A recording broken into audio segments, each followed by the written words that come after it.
Welcome to Chapter 2. We are going to be working a lot with equations in this chapter. We will be starting with true and false equations and talking a lot about solution sets in this section. So here's a statement. All dogs are cute. Is this true or false? So you have to decide whether or not you think it's always true or always false. Well, I would say this guy, he's really cute. And this guy's cute and super cute. And then not so much. So I'm going to go ahead and say this statement is false. While I think almost all dogs are cute, I really can't say that I think this particular dog is cute. It's pretty hard for a statement to be always true. And that's what we're going to be kind of talking about here with some equations, when equations are true and when they're false. So here's another statement. This statement deals with numbers. In fact, it's a number sentence. Definition of a number sentence. It's a statement of equality between two numbers. Equality meaning you have two things that are equal. So let's figure out, is this statement, is it true or is it false? Well, we know to simplify the left side, we would do 2 times 2 and get 4. And then we still have plus 5, so 4 plus 5 is 9. On the right side, we have 3 times 4, which is 12. 12 minus 3, which is 9. So this is a true number sentence. It is always going to be true. These numbers are not changing. A number sentence is true if both numerical expressions are equivalent. Therefore, we have a true statement here. Remember, you need to be writing down all of these notes. So you should pause the video as needed, write down all your definitions and all of your examples. Don't leave anything blank. Copy down everything. Okay, so once you have that all done, moving on to the next one, we want to determine the truth values of the following. So that's a kind of fancy way of saying, is this true or false? So on your left side, you want to figure out if what that expression simplifies to is equal to what you have on the right side of that expression or of that equation. So 1/2 plus 4/5. You can either type that in your calculator, or remember, if you're adding fractions by hand, you would need to make a common denominator, which here that would be 10. 1/2 is the same as 5/10 because we have to multiply 2 by 5 to get 10. So 1 times 5 is 5, plus we have a common denominator of 10. 5 times 2 is 10, so we multiply 4 times 2, and we get 8. When we add fractions, we keep the denominator the same, add the tops. 5 plus 8 is 13. And I know that 13/10 in decimal form is really 1.3. Okay, checking out the right side of that equation, 2.05 minus 0.75. Well, if you need to do it by hand, you could. You also could put it in your calculator. But if you want to do it by hand, you might want to do it vertically. 5 minus 5 is 0. Do a little borrowing from the 2, make it a 1, make this 0 into a 10. 10 minus 7 is 3. Don't forget your decimal point. Drop the 1 down. Oh, look at that. You've got 1.3 and 1.30. Those are the same. We know we could stick a 0 back here or get rid of that 0. So the truth value of example 1 is true. You go ahead and do the next two. Make sure you're pausing the video. Don't just wait until I show you the answers. You need to actually do the problems on your own and then check your work. So pause the video now and do the next two examples. Check it out. See if you got what I got. Number 2 is false. We know order of operations, this is grouping here. 25 minus 16, so we would do that subtraction first. And we get 9. Square root of 9 is 3. Over here, square root of 25 is 5, square root of 16 is 4. Subtract, we get 1. 3 is never going to equal 1, so that is false. Example 3, we get 80 on the left side, 1024 on the right side. Those are not equal. I'm using my not equal symbols here in yellow. So the truth value of that one is also false. Can any of these be both true and false? What do we think? No. You're always going to have that 1.3 equals 1.3 for the first one. That's never going to be false. 1.3 always equals 1.3. And likewise, 3 is never going to equal 1. So these cannot be true and false. It's one or the other. Okay, so those were number sentences. Now we're going to talk about algebraic equations. Those are also statements or sentences of equality, but now we're talking about two expressions, and the expressions can be just number sentences, like the problems were, but they often also contain symbols whose values have not been determined. What do we call symbols whose values we have not yet determined? Well, that's just variables. Okay, so algebraic equations have numbers and variables. Again, pause the video, copy down the definitions before you move on. Okay, let's work through some examples here. We're still trying to figure out what the truth values are. Are they true or false statements? So for example, 4. You want to look at one side at a time. So we're not solving equations yet. That's not what we're doing here. We're just trying to figure out if the truth value is true or false. So looking at the example 4 here, I've got on my left side 3 times this quantity x minus 4. The first thing I'm seeing there is I'm kind of thinking distributive property, right? 3 times some quantity means and the quantity has an addition or subtraction, so I'm going to have to distribute. So if I distribute that, I get 3x minus 12, right? But on my right side, that's the same thing. So that tells me that this statement, it's a true statement. Okay, so from now on, when we're working with algebraic equations, we're going to assume they're true unless we can show that they are false. Okay, but generally, they're going to be true. And now what we have to figure out, what value makes the algebraic equations true? In other words, what is x equal to? There's going to be usually just one value that makes it true, but sometimes there could be 2, sometimes there could be even more than that. So if we look at this particular one, we have the exact same thing on both sides. So what does that tell me? Well, what would happen if I plugged 1 in? 3 times 1 minus 12 would be 3 minus 12, and 3 minus 12 is negative 9. Well, obviously, if I plug 1 in on the right side, because it's the exact same expression, I'm going to get the same answer. So plugging 1 in, that worked. So we could say 1 is a solution. We could say that x equals 1. But is that the only thing that we could plug in? And the answer is no. You could plug any number in here, and because you have the same expression on the left side as you do on the right side, it's always going to work. So in this case, any number we pick will work. This is always true, and we actually like to say all real numbers. That's what our solution is. That's what value will make this true. All real numbers. What's a real number? Every number that you know right now, 1, 2, 3, 4, 5, fractions, decimals, negative numbers, even pi, they're all real numbers. Okay, so any number you could come up with would work in that problem. Okay, take a look at number 5. You've got x plus 1 times x plus 2, and you're equaling 20. So forget about over here. Just think about you have to take something times something else and equal 20. So what do we know that equals 20? Well, we know 1 times 20 would equal 20. 2 times 10, and 4 times 5. Okay, so those are all your nice whole numbers, factors of 20.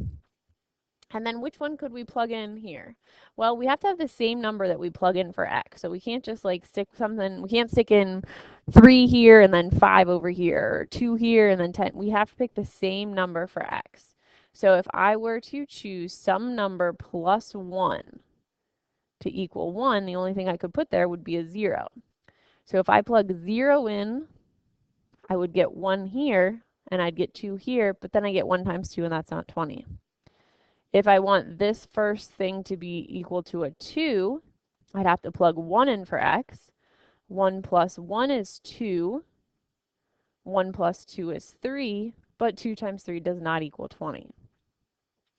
If I want the whole first number to be a 4, I know that 3 plus 1 is 4, so I can plug 3 in. 3 plus 1 is 4.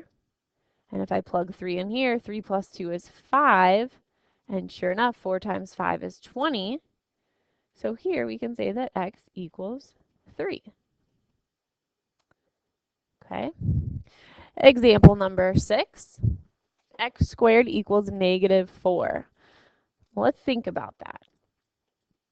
X squared really means I have x times x. And I want to equal negative 4.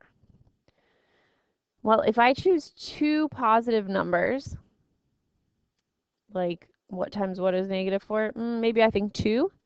2 times 2 would be positive 4. So that doesn't work. So maybe I need x to actually be negative 2. But negative 2 times negative 2 is also positive 4, so that doesn't work. Why can't I choose it to be 2 times negative 2? Because that does equal negative 4. Well, the problem with that is now you're using two different x's. Here, x equals 2, and here x equals negative 2. But x has to be the same thing. It can't be two different things. So that means there's no number that's going to work out for this.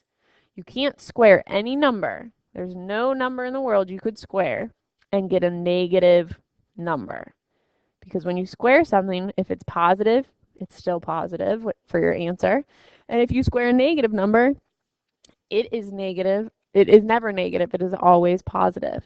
So you might be thinking, well, what if I type in the calculator negative 2 squared? That will tell you negative 4. But the thing about that is you're only squaring the 2, so that's a separate problem. That would be written negative x squared, and that is not what our problem says here, so that does not work. So there's no number that works here. So how do we answer that then? We say there is no solution. There's no number that is going to work out to be to solve x squared equals negative 4. So we can write out no solution, or we can use this symbol, circle with a line through it. That means no solution. By the way, there's a symbol for all real numbers as well. It's a capital R, but it's got another leg right here. So it's like 2 legs here, and then you complete the R. Okay, just kind of a fancy different R. Okay, so we need to talk about ways to talk, we need ways to talk about our solution sets. So kind of how we were doing back here with this real number symbol, the no solution symbol, the x equals 3. And that's kind of what we're going to focus on here. Solution set is the set of all values to a given variable to make the equation true. The set of all values for a given variable that make the equation true. So basically, what works? What is x equal to? These are the solutions to the equation. When you're solving an equation, what you are finding is the solution set. A lot of times you've just heard it say, what's the answer? What's the solution? Technically, it's a solution set. Again, pause the video, copy that down if you need to here, which you do need to. So pause the video, copy that down. Then we move on. Okay, so we have a problem, example 7. These are absolute value bars. My note or my typing was kind of weird. It didn't want to extend them, but so we have the absolute value of h, and we're equal to 6. So what number could you plug in, take the absolute value, and get 6? Hopefully you're thinking 6 and negative 6. So verbally you could say the solutions are 6 and negative 6. Simple as that. Graphically, on a line graph, we always like to plot 0 here. And we know 6 would be to the right of it. Negative 6 would be to the left of 0. And then you want to put a point. There's one of my solutions. Here's one of my other ones. Sometimes students, when they make line graphs, they want to like put in 8 million lines and try to label every single one. And you can see it real quickly turns into a mess. You don't have to do all that. You should, whoops. You should put 0 and you should put whatever points you need. And then that's all. You don't need a bunch of other labels. Just label the points you need, put the points on there. Okay, and then set notation is probably the big new spot here, the new thing. Set notation uses nice curly brackets, fancy curly brackets. You probably have to practice drawing them a little bit. And then what you put in here are all the numbers that are your solutions. And when you put them in there, you want the smaller number first. So between 6 and negative 6 is smaller. You separate them with commas, and then you put the other numbers. It is not the same as this. When you just use parentheses, regular parentheses, that looks like an ordered pair, like you're going to plot a point 6, negative 6. That's not what we're going for here. So you're not doing that. You're doing them in these curly, fancy brackets. Okay, on example 8, absolute value of h equals negative 6. Well, remember what absolute value is. It's the distance a number is from 0 on a number line. Distance is always positive. So when we take this absolute value of any number, we can never get a negative answer. So there's no h. There is nothing that would plug in for h to make that equation true. This statement is always false. So verbally, we can say no solution. More specifically, make it a nice full sentence, there is no solution. Graphically, here's your number line. I write 0 just to have something on my number line, and I leave it blank.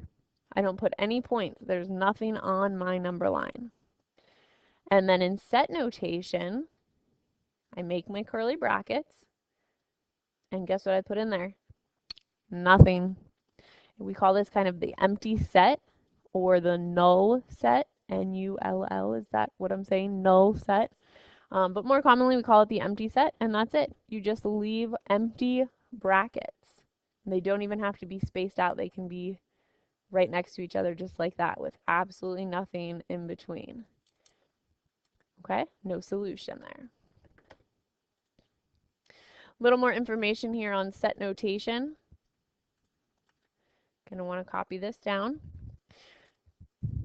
Here's what I was just talking about, these curly empty brackets with nothing in there. It indicates a set which is an empty set, but just the brackets is what we're talking about here. It's a collection of numbers. You're going to put any amount of numbers that would be in here that you would need, and you're just collecting those numbers right in there. Anything that's a solution to your equation that you're working with.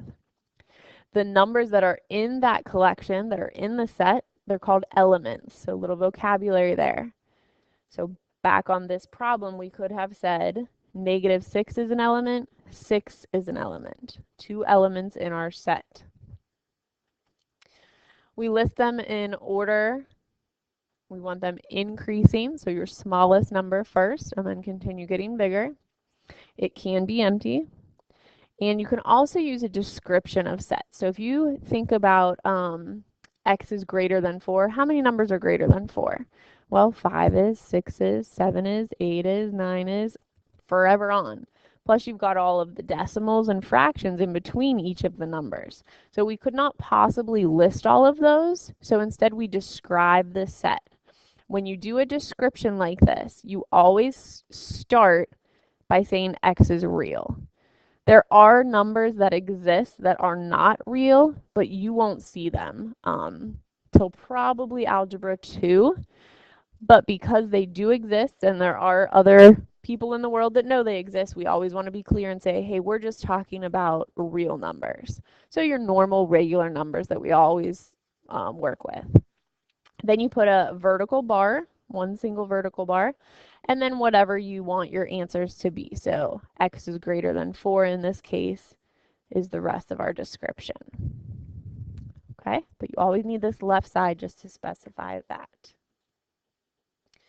Okay, describe the solution set.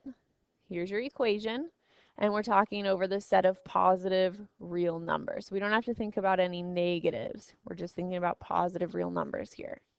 So we have x minus 3 over x minus 3 equals 1. Well, if I have the same thing in my numerator as I do in my denominator, I know that that would actually just simplify, right? That would reduce, just like if I have 4 over 4, that's 1. 7 over 7, that's 1. Okay, so this statement is always going to be true. You could plug anything you want in for x, and because it's the same thing on top as it is on the bottom, you're always going to get 1. Now, because they're saying we're only talking about positive real numbers, then that means the only thing x could be is positive real numbers. Okay, so verbally we say the solution is the set of positive real numbers. Every single positive real number would work here. Graphically, we draw our graph. We label 0. 0 is neither positive nor negative. So anything greater than 0 is positive, and any of those numbers would work. So what we do is we put an open circle because we're not including 0. So that open circle indicates we're not including 0. And then we kind of just scribble in the rest of the graph going to the right because everything after that would be a solution. Okay? So it's not single points. We're not putting individual points in there. Everything greater than 0 is, so we color in that whole half of the graph. In set notation, because we have so many numbers, we would not be able to list them all. So this is when we have to use that description of sets. So we start it by saying x is real, long vertical bar, and we say x has to be greater than 0 because all the numbers greater than 0 are positive real numbers.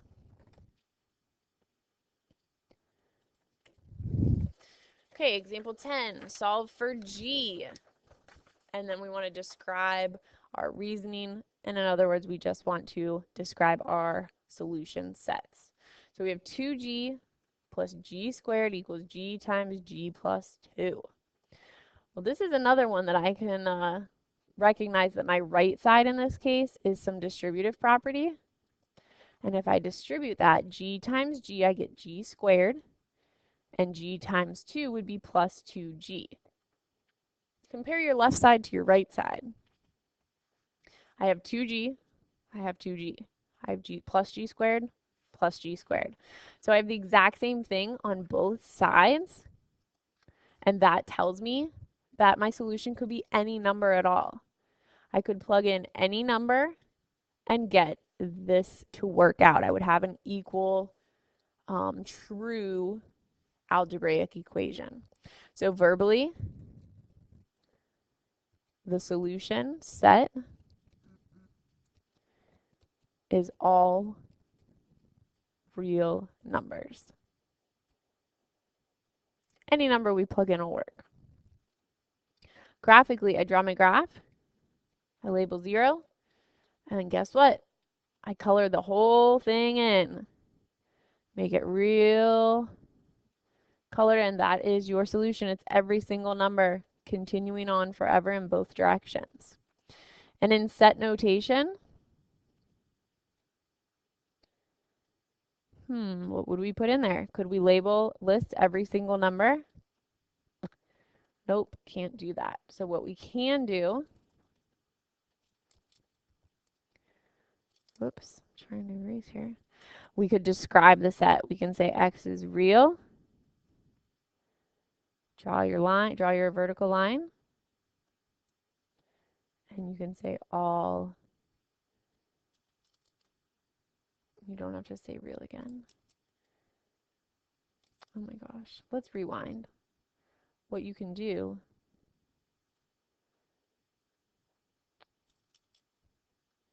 is do your curly bracket and just say x is real. Any real number.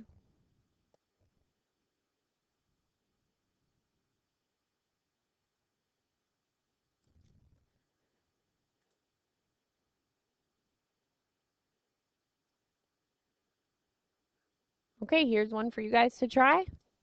Figure out what p has to be, and then give me your verbal, your graph, and your set notation answers.